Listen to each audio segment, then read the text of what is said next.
Cuidado com suas escolhas. Cuidado com suas escolhas. O servo de Deus só pode escolher ou decidir a partir da orientação de Deus. Fora disso, é problema. Parece estranho.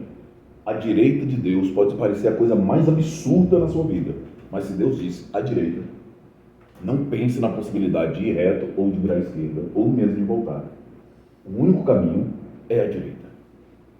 E para isso nós precisamos aprender a ter afinidade com a voz de Deus. Se a gente não tiver essa afinidade, Deus vai falar hoje, nos trazer soluções hoje, e nós vamos perpetuar com esses problemas, porque nós não entendemos essa solução. Nós estamos com uma colega nossa passando por um problema muito sério.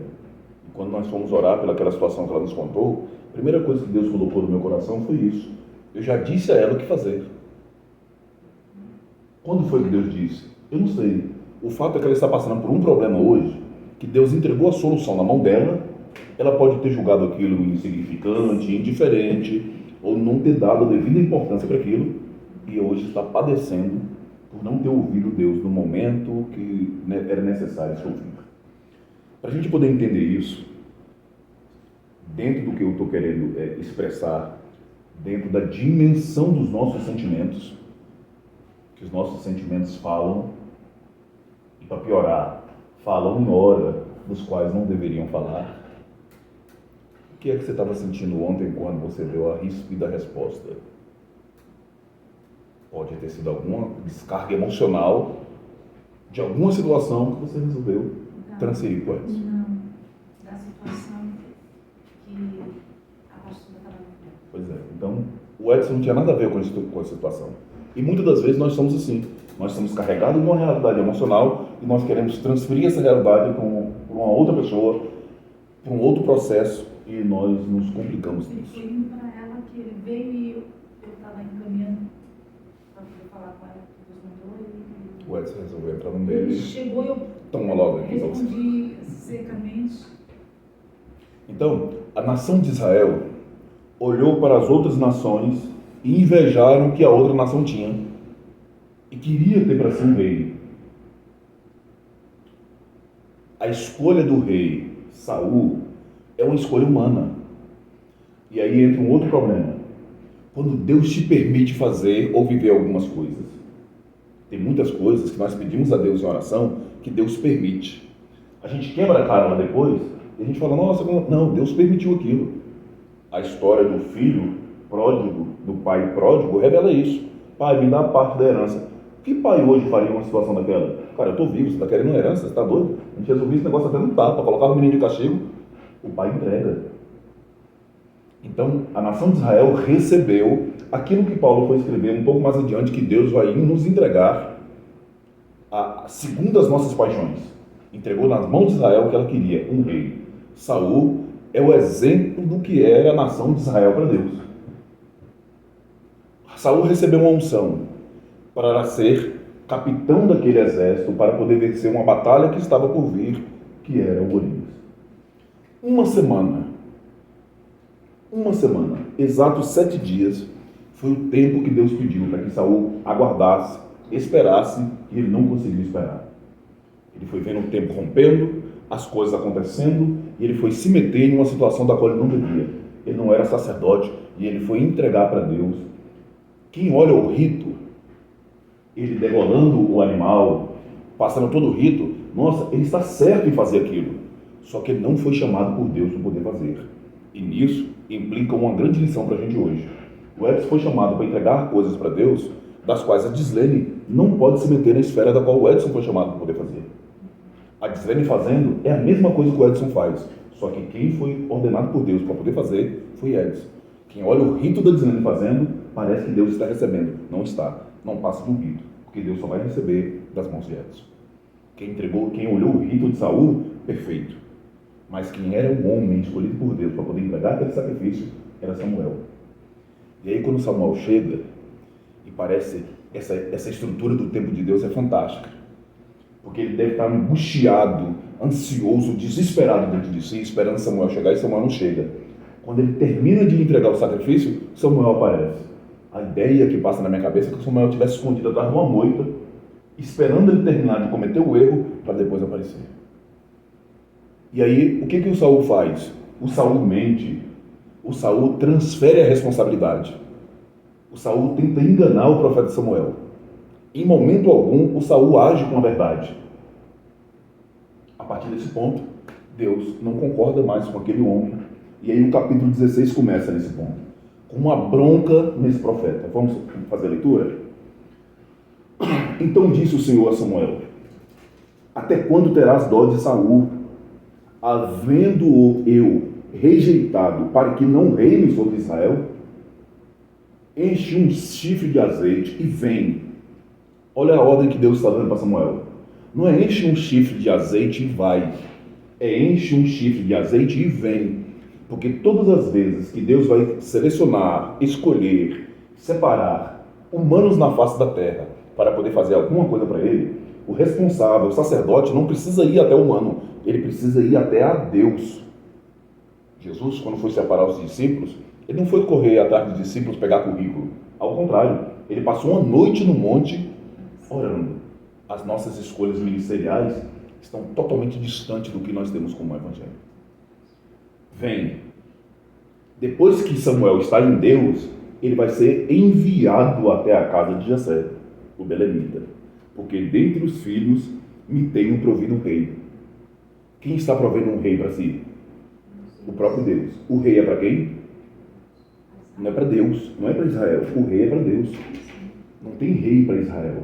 Israel não entende a dimensão do que é um reinado. A escolha da estrutura de dinastia dentro da mentalidade de Israel não compete com aquilo que Deus tem. E aí, o texto segue. Porém disse Samuel: como irei eu? Pois ouvindo Saul me matará. Então disse o Senhor: toma uma bezerra das vacas em tuas mãos e dize: vim sacrificar ao Senhor. A bezerra do sacrifício estava na mão de quem? De Samuel, que é o sacerdote, que é o responsável por isso. Por que Deus está tomando o cuidado de falar: tome da bezerra que está em suas mãos? Porque anteriormente Deus mandou entrar na terra dos amalequitas e não era para sobrar nada de lá. O pessoal foram lá e pegaram os melhores gados para si e deixaram o rei. Então, Samuel, não escolha qualquer das ovelhas. Pegue das que está nas suas mãos. Porque a da que está nas suas mãos faz parte da oferta da Wagner, faz parte da oferta da Cristiane, faz parte da oferta do Edson, que não está misturado com essa loucura que esse povo está vivendo lá. O sacerdote desse povo é Saul, homem do qual eu rejeitei. É das ofertas que está nas suas mãos. E aí o texto segue dizendo: e convidará Jessé ao sacrifício. Olha que presente. E eu te farei saber o que hás de fazer. E ungir-me-ás a quem eu te disser. Foi, pois, Samuel o que dissera, fez, pois, Samuel o que dissera ao Senhor. Veio a Belém. Então os anciãos da cidade saíram ao encontro, tremendo, e disseram: é de paz a sua vinda? 2 pontos nós temos aqui. Primeiro, quando o rei foi poupado, foi o profeta quem pegou a espada e matou o rei diante de todos. Ninguém tinha visto Samuel num ato de tanta violência igual aquela. Então, quando Samuel, depois daquilo, chega e bate na porta da casa do Edson, sabe lá se Deus não falou para o profeta fazer com Edson exatamente o que ele fez com aquele rei. Então, Jessé já dá um passo, o povo da cidade já começa a dar um passo para trás. Segundo ponto, um profeta nunca está dentro de uma cidade. Quando um profeta chega numa cidade, tem algum decreto vindo. Será que esse profeta vai amaldiçoar a nossa colheita? Será que esse profeta vai trazer alguma palavra de repreensão contra a gente? Então, está todo mundo preocupado com isso. Disse ele: é de paz, vim sacrificar ao Senhor. Santificai-vos e vinde comigo ao sacrifício. E santificou ele a Jessé e a seus filhos e os convidou ao sacrifício. Preste bem atenção. O que é santificar? Santificar é separar para Deus. Essa caneca faz parte de todo o contexto dessa empresa. Mas a partir desse momento, essa caneca está separada para Deus.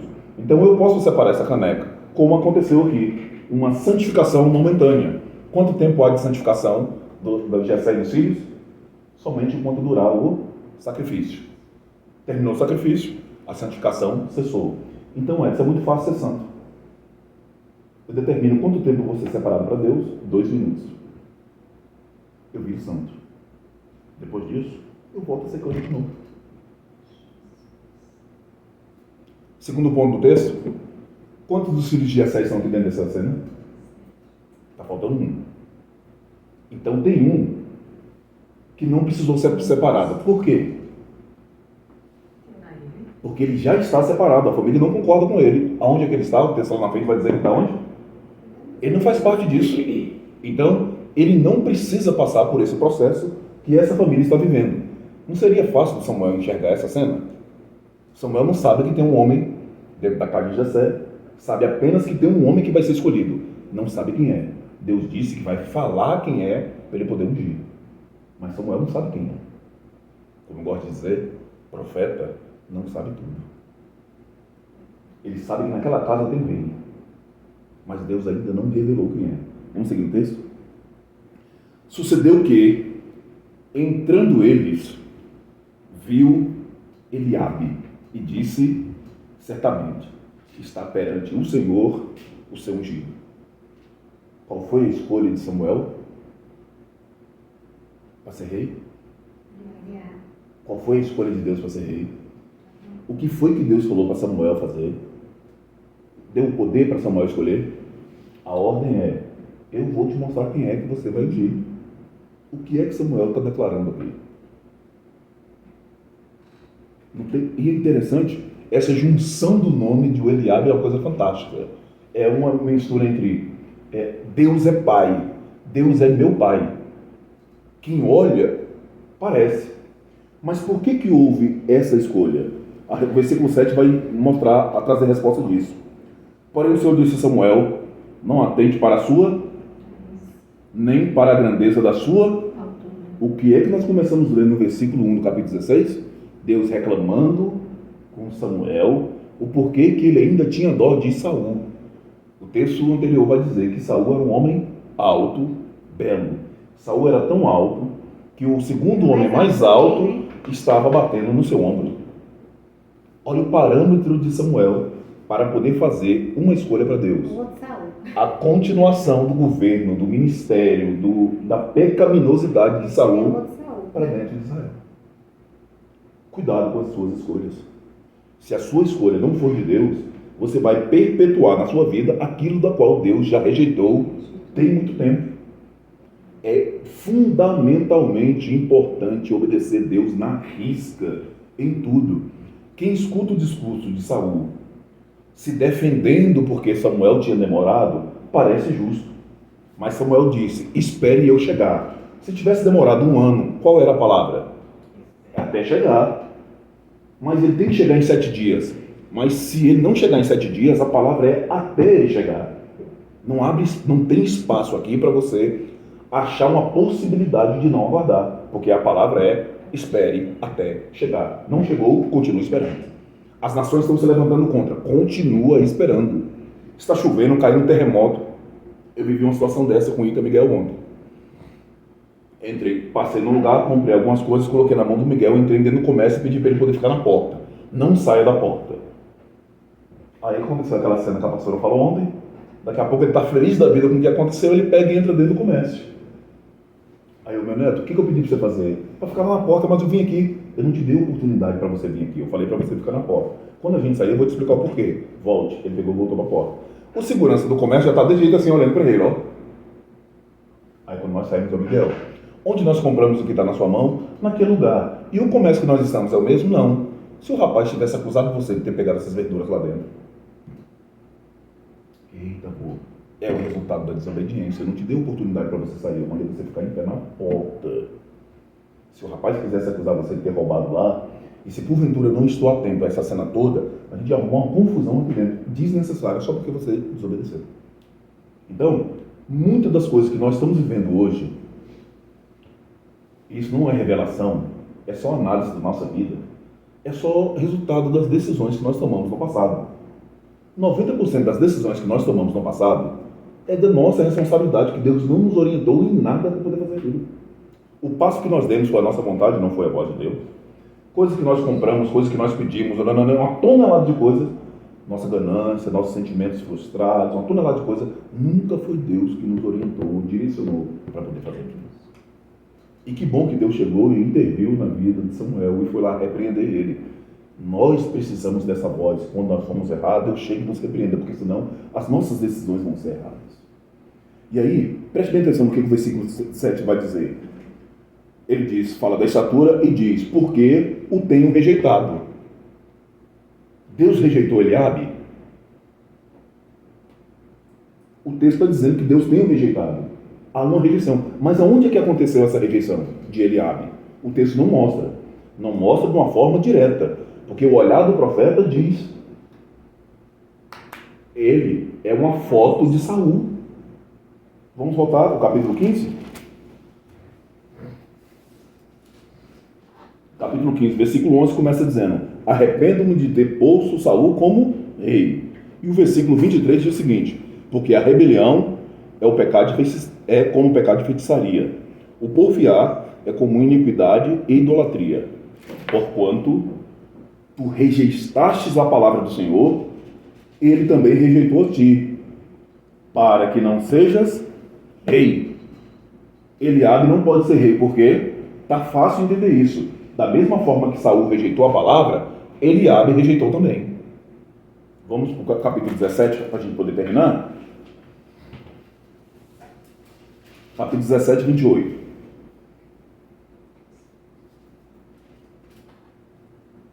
Perdão, vamos para o 26 para ficar mais fácil.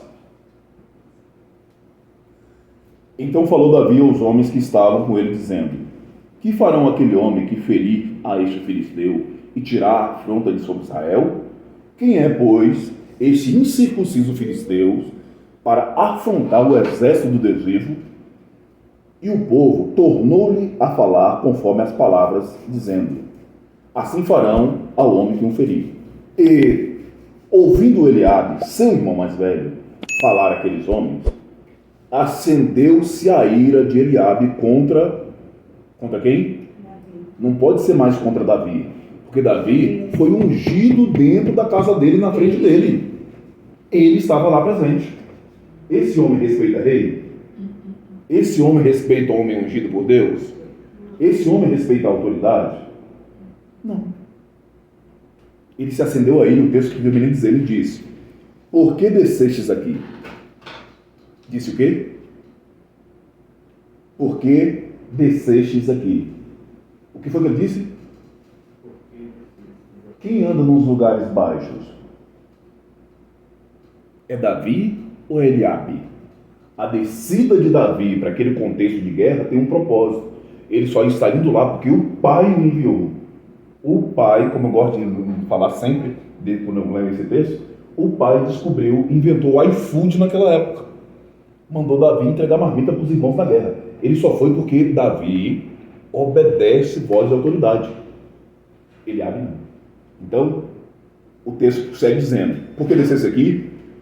Com quem deixastes aquelas poucas ovelhas no deserto? Aonde é que Davi pastoreava? Onde era? Pastorear a ovelha no deserto. É bom?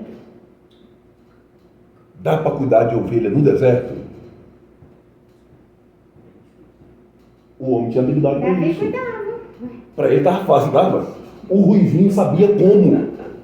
Quando a gente vai entrar nos Salmos, a gente escuta o Davi o tempo todo falando sobre água. Manancial das águas, águas. Davi sabia onde encontrar água no deserto para ele e para as ovelhas que ele cuidava. Agora preste atenção.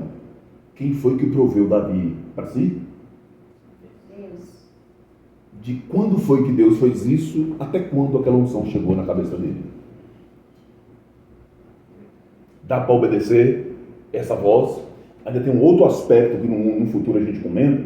Davi foi submetido, das duas pessoas na Bíblia, Jesus e Davi, a passar por 3 junções na sua vida. Os únicos. É fundamentalmente importante a gente falar nisso num outro momento. Mas ele sabia como lidar com essas ovelhas no deserto.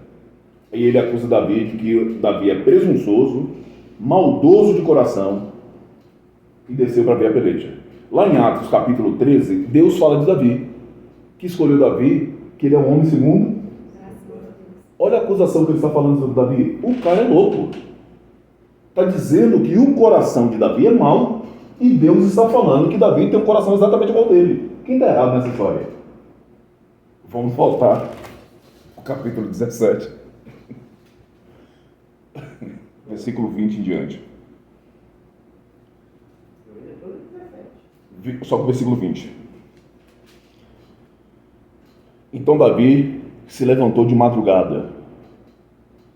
Pela manhã, deixou as ovelhas com um... O que foi que o homem estava acusando ele de fazer? Preste bem atenção. Ninguém faz ideia do que você está fazendo para Deus. O simples fato de eu estar aqui, sentado nessa cadeira hoje, pode estar relacionado com alguma ordem que Deus me deu e você não sabe. E ninguém faz ideia. Eu vivi uma experiência e vale a pena contar isso. Uma vez eu estava trabalhando na livraria, Deus me mandou sentar no degrau da escada. E eu passei a noite sentado ali. No outro dia de manhã, uma senhora cheia de paz. Por que você está sentado nesse degrau? Deus me mandou sentar aqui. A mulher começa a chorar e fala que depois a gente conversa. E a gente conversa. No momento que Deus me falou comigo para eu sentar no degrau da escada, aquela mulher está dentro de casa chorando. Deus, eu vou me matar, eu vou tirar minha vida. Não dá mais para viver assim, nananana. Eu não gosto de gente preta. Eu não gosto de negro. Se amanhã eu estiver subindo, quando eu sair do metrô, eu estiver subindo e encontrar um homem negro sentado no degrau, eu vou acreditar que não existe. Aliás, nessa escada de Cadão, na outra escada, tanto preto passando naquela rodoviária, tinha que ser eu. Deus não poderia me acordar de manhã cedo. Olha, vai mais cedo, meia hora. Eu passei a noite lá. Passei a noite ali. Quando as pessoas foram lavar, essa parte que quase ninguém sabe, foram lavar, eu não vou sair daqui. Deus mandou eu sentar aqui. Deus não falou que se você fosse lavar, eu podia levantar. Ah, vai te molhar. Deus mandou eu sentar aqui. Deu vontade de fazer xixi. Deus mandou eu sentar aqui. E não disse que eu precisava levantar. Apenas mandou sentar.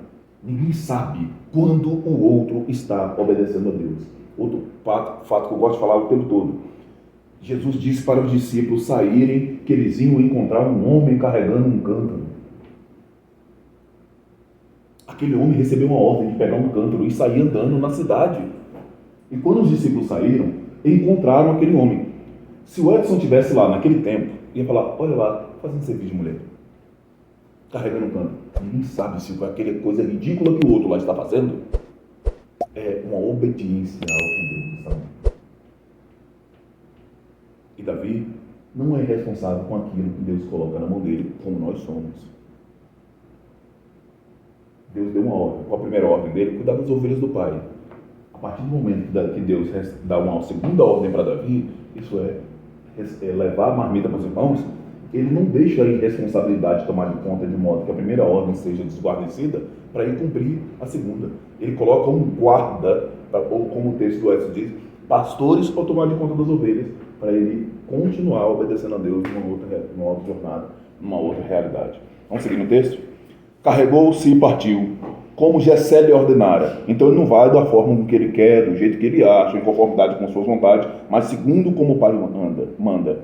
Chegou ao lugar dos carros, quando já o exército saía em ordem de batalha, e os gritos chamavam a peleja. Os israelitas e os filisteus puseram em ordem, fileira contra fileira. E Davi deixou a carga que trouxera na mão do guarda das bagagens, e correu a batalha. Ele não corre da batalha, ele corre. Olha, de todos os homens que tinha em Israel, ele é o único que tem coragem de chegar e ir adiante daquele fronte de batalha. Todos os demais fogem. Irmãos, nós temos um problema seríssimo no que diz respeito a realidades espirituais. Quando a vida começa de algum modo nos aprensar em algum canto, a gente caça meio de fugir daquilo dali. Eu gosto de falar sempre quando Deus leva a gente para o deserto, e o deserto é pedagógico. Nós precisamos ser queimados pelo deserto. Quando o nosso dedão do pé toca na areia do deserto, aí nós viramos crentes de verdade. Nós fazemos nossas melhores orações para Deus tirar a gente dali. Não é Deus, atravessa isso daqui comigo. Me dê forças para poder vencer isso daqui. É me tire daqui, Pai, porque eu sou teu servo e tu me estabeleceu como cabeça e não como cauda. Está escrito que tu não vai deixar meus pés me queimar. A gente começa até a inventar versículo para poder se livrar daquela situação. Nós, como cristãos, precisamos correr a batalha. O texto diz que as portas do inferno não prevalecerão contra a igreja. E a gente tem visto, principalmente na nossa nação, o inferno parece ter tomado de conta e a igreja não tem força nenhuma para poder lidar contra essas questões. E chegando, perguntou a seus irmãos se estavam bem. E aqui quero terminar. Quem é que no meio de uma guerra vai querer saber como está o Edson? Quem é que no meio da sua luta, na sua dificuldade, longe disso, quem é que no meio da sua obediência a Deus vai parar um instante para saber como a Wagner está? Quem é que vai parar para poder olhar como anda a vida do outro, no meio das dificuldades das quais você está vivendo? No meio das suas preocupações do dia a dia, no meio de tantas coisas que você tem vivido, há espaço para você procurar saber como andam os seus irmãos? Tenho até medo de falar isso daqui, mas vou falar. No meio das suas orações, abre parênteses. Se é que você ora, fecha parênteses. Há espaço para você se preocupar com o outro? No meio das suas muitas petições para Deus, há espaço para você se preocupar com o outro? Então, não seja como Samuel. Nisso daqui, nós temos um péssimo exemplo de Samuel. Escute a Deus. Decida em conformidade com Deus. Quem olha o ministério sacerdotal de Samuel, ele é fantástico. Ele entrega o animal para poder tirar o chifre, para poder colocar o azeite, e sabe-se lá como foi a estrutura sacrificial para ele ter esse azeite, tudo beleza. Mas na hora da decisão de fazer aquilo, não pode ser o seu parâmetro, não pode ser a sua vontade, não pode ser o seu gosto, não pode ser o reflexo dos seus sentimentos, das suas emoções, dos seus pecados, das suas quedas, ou seja lá o que for. Necessita impreterivelmente ser a voz de Deus para decidir a sua vida e ponto final.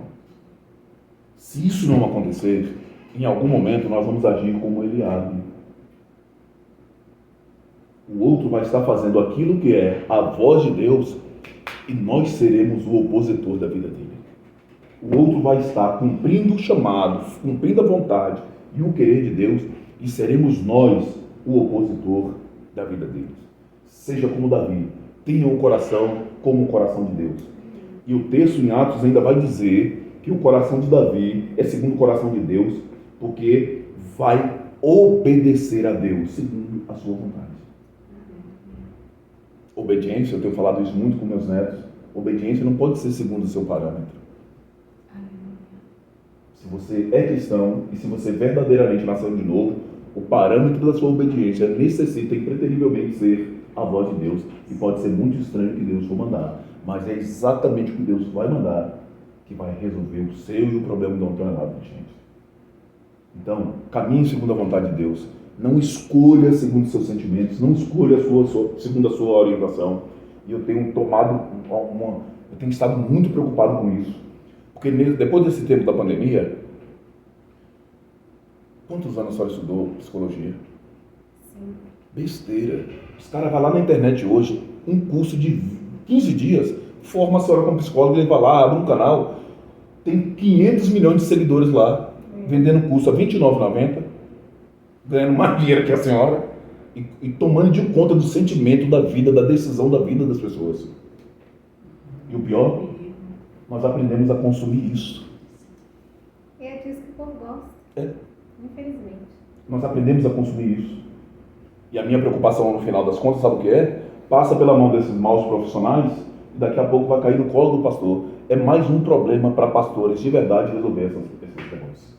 Então, Estraga tudo. como nós temos uma dificuldade muito grande, um vazio existencial gigantesco, a gente vai colocando, terceirizando áreas da nossa vida para esses profissionais de fundo de quintal, como minha mãe diria numa situação dessa, e vai confiando essa situação nele. Daqui a 2, 3 anos, vai ver como é que essa situação vai estar lá em cima. E as pessoas vão tomando decisões em cima dessas orientações. A gente quer uma informação hoje, procura saber lá no Google o que todo mundo está pensando e a gente caminha exatamente em cima da mesma forma. Ninguém quer mais ouvir o que Deus pensa, ninguém quer mais ouvir o que Deus ordena, ninguém quer mais saber o que Deus quer gerir, de que forma Deus quer gerir a sua vida a partir daquele ponto. É questão de verdade, precisa voltar para as Escrituras e com uma certa pressa. Aprenda a escolher, segundo a decisão de Deus para a sua vida. Por mais estranho que ela possa parecer a vida dos outros, ela precisa ser a decisão de seu Deus na sua vida e isso precisa importar mais do que tudo. Amém? Que o Senhor abençoe, honre, proteja e prospere cada vez mais para a glória do nome de Deus.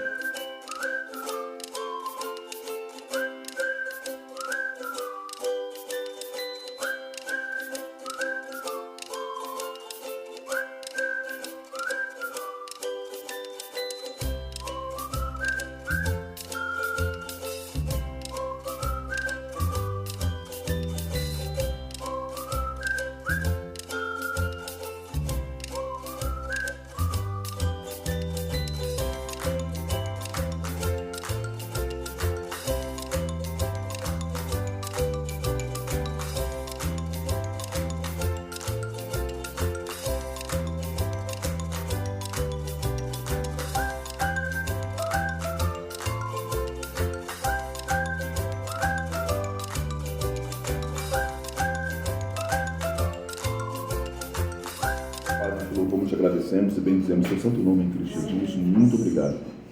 Que essa palavra, Pai, seja verdade dentro da nossa vida. Nós te pedimos perdão. Somos falhos, temos muitos pecados, dos quais nós não temos coragem de chegar diante de Ti e expressar. Nós te pedimos perdão, Pai, porque nós temos tomado decisões que estão cada dia mais distantes da Tua verdade e distantes da Tua palavra. Nós queremos te pedir que pelo Teu Espírito venha nos fortalecer, nos redirecionar, nos reposicionar em Ti para a glória do Teu santo nome. E que a nossa vida, Pai, possa ser pautada unicamente para cumprir a Tua vontade e o Teu querer. Permita, Pai, que em verdade tudo em nós possa corresponder à Tua soberana vontade. É em nome de Jesus, e tão somente nele que nós oramos e agradecemos.